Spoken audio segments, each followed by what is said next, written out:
అందరికీ నమస్తే అండి. ప్రార్థించే పెదవుల కన్నా సాయం చేసే చేతులు మిన్న అంటారు. ఈ విషయం గురించే ఇప్పుడు నేను మాట్లాడదాం అనుకుంటున్నాను. ఇంతకుముందు నా వీడియో కింద ఒక కామెంట్ అయితే రావడం జరిగింది. సేవ్ పునర్విక అని చెప్పేసి. వెంటనే ఎవరు ఈ పునర్విక అని చెప్పేసి నేనైతే సెర్చ్ చేశానండి. దాని ద్వారా నేనైతే ఒక విషయాన్ని తెలుసుకున్నాను. పునర్విక అనే అమ్మాయి ఒక 10 నెలల వయసు కలిగిన చిన్నారి అండి. తను జెనెటిక్ ప్రాబ్లమ్‌తో అయితే బాధపడుతోంది.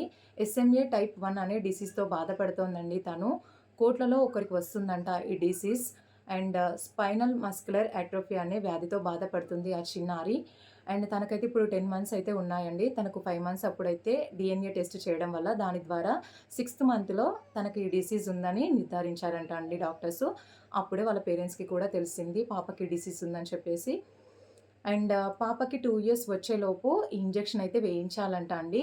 ఈ డిసీజ్‌కి మన ఇండియాలో ట్రీట్మెంట్ అయితే లేదంట. ఇంజెక్షన్‌ని ఫారెన్ నుండి అయితే తీసుకొచ్చి బేబీకి వేయాలంట అండి. ఇంజెక్షన్ ఖర్చొచ్చేసి 16,00,00,000 అంట. అండ్ సాధారణ మధ్య తరగతి కుటుంబాల్లో తమ చిన్నారులకు ఇలాంటి డిసీజెస్ వస్తే తల్లిదండ్రులు వాళ్ళపైన ఆశను కోల్పోవడమే తప్ప మరేం చేయలేని పరిస్థితి. తల్లిదండ్రులు, కుటుంబంలోని వారు ఏం చేయకపోవచ్చు. బట్ మనమందరము తలుచుకుంటే ఏదో ఒక విధంగా పాపకైతే సహాయం చేయొచ్చండి. అందుకోసమని చెప్పేసి నేనైతే ఈ వీడియో చేయడం స్టార్ట్ చేశాను. ప్లీజ్ మనమందరము అనుకుంటే ఏదైనా సాధ్యపడుతోంది. అండ్ నా తరపున ఒక రిక్వెస్ట్ అండి. ఇప్పుడు మన వీడియోని చూస్తున్న మన ఫ్యామిలీ మెంబర్స్ అందరూ కూడా ప్లీజ్ ఈ వీడియోని మీకు తెలిసిన వాళ్ళందరికీ కూడా షేర్ చేయండి. మీరు ఈ వీడియోని చాలామందికి షేర్ చేయడం వల్ల పాప గురించి చాలామంది తెలుసుకోగలుగుతారు. అండ్ గవర్నమెంట్ వరకు రీచ్ అయితే పాపకి ఏదైనా హెల్ప్ వస్తుందేమో అని చెప్పేసి నేను ఈ వీడియో చేయడం అయితే జరుగుతోందండి. ప్లీజ్ వీడియో చూస్తున్న వాళ్ళందరూ కూడా అండ్ మన తరఫున ఆ పాపకి ఇది ఒక హెల్ప్ చేస్తున్నామని అనుకోని వీడియోని ఖచ్చితంగా మీకు తెలిసిన వాళ్ళందరికీ కూడా షేర్ చేయండి. పాప ప్రాణాలను కాపాడిన వాళ్ళవుతాము. అండ్ వాళ్ళ తల్లిదండ్రుల చిరునవ్వుకి మనం కారణం అవుతామండి.